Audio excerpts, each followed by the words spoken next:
السلام علیکم محمد صاحب. سوال نہیں ہے، بس ایک کامنٹ ہے.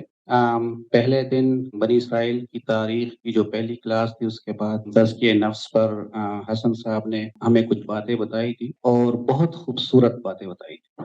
زندگی ایسا لگتا ہے کہ جیسے چینج ہونے کو ہے اس کی باتیں سن کر. تو آپ ہمارے لیے دعا کریں کہ ہم اپنی شخصیت میں وہ چینج لے آئیں جو حسن صاحب نے ہمیں بتایا تھا. اور آپ کے لیے بھی ایک خوشی کی چیز ہے کہ جو علم آپ نے شاید اس کو منتقل کیا، وہ بہت خوبصورت طریقے سے دوسروں کو بھی پہنچا سکتے ہیں. تو بہت شکریہ آپ کا بھی، اور بہت شکریہ حسن بھائی کا کہ جو چیزیں شاید ہم بہت ساری علمی بحثوں میں نہ حاصل کر سکیں، اس 1 گھنٹے کی محفل میں ہم لوگوں نے حاصل کر. بہت شکریہ. آپ کی بڑی عنایت اور آپ کی محبت کا بھی شکریہ. ہمارے لیے دعا کرتے رہیں، حسن کے لیے بھی دعا کریں. اللہ تعالیٰ ان کے علم میں برکت دے، ان کو اور زیادہ سیکھنے کی توفیق دے. ابھی نوجوان ہیں اور بڑا زمانہ ہوتا ہے، اللہ تعالیٰ توفیق دیتا ہے تو یہ بہت کچھ ترقی کر سکتے ہیں اور اپنی تطہیر پر نگاہ رکھنے کی توفیق دے. اصل چیز تو دل کی پاکیزگی ہے، سیرت و کردار کی پاکیزگی ہے. ہمارے دین میں محض علم کوئی چیز نہیں ہے، اس علم کے ساتھ عمل بھی ہونا چاہیے، اللہ سے سچا تعلق اور اس کی معرفت کا صحیح شعور بھی ہونا چاہیے، اور بندے کو آخرت کو ایک حقیقت سمجھ کر جینے کی توفیق میسر ہو. اس کی مجھے آپ کے لیے، آپ کو میرے لیے، ہم سب کو ایک دوسرے کے لیے دعا کرنی چاہیے.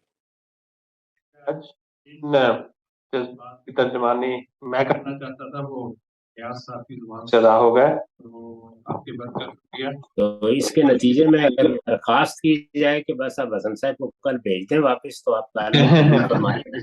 وہ ٹیکنیکلی تو ان کا ختم ہو گیا جی، ایک سیشن رہتا ہے تو وہ ختم ہو گیا، لیکن یہ روایت المورد کی تو ایک دفعہ ہماری تسلی نہیں ہوتی تو بار بار آنا پڑتا ہے. بہت اچھے سیشنز رہے سب ممبران کے لیے. تو جس طرح ہم نے کمبینیشن بنایا تھا، کچھ علمی فکری گفتگو کا اور کچھ تذکیر کا، الحمدللہ وہ مقصد بڑی حد تک پورا ہو گیا ہے.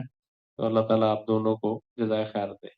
بہت عنایت، بہت شکریہ آپ کا. سب دوستوں کو میرا سلام عرض کیجیے اور سب سے کہیے کہ ہدف اسی چیز کو بنائیں کہ زیادہ سے زیادہ اپنی اصلاح ہو، اللہ کے ساتھ تعلق ہو، اور ہمیشہ دیکھتے رہیں کہ اس طرح کی نشستوں کے نتیجے میں، کچھ سیکھنے کے نتیجے میں آپ کی نمازوں میں کیا بہتری آئی ہے، لوگوں کے ساتھ تعلقات میں کیا بہتری آئی ہے، گھر والوں نے آپ کے اخلاق میں کیا بہتری دیکھی ہے.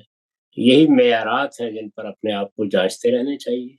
میں بھی دست بدعا ہوں اور آپ سے بھی درخواست کرتا ہوں کہ آپ اللہ تعالیٰ کے حضور میں جب بھی کبھی موقع ملے تو یہی درخواست کریں کہ اب بڑھاپے کا زمانہ ہے، اس میں اللہ تعالیٰ صحت تندرستی سے بھی رکھے اور ایمان اور ہدایت پر بھی رکھے، اور جس طرح کے اللہ کے صالح بندوں کو توفیق رہی ہے کہ وہ زندگی کے آخری مرحلے تک اللہ کے دین کی خدمت کرتے رہے، اللہ تعالیٰ ہم سے بھی کوئی خدمت لے.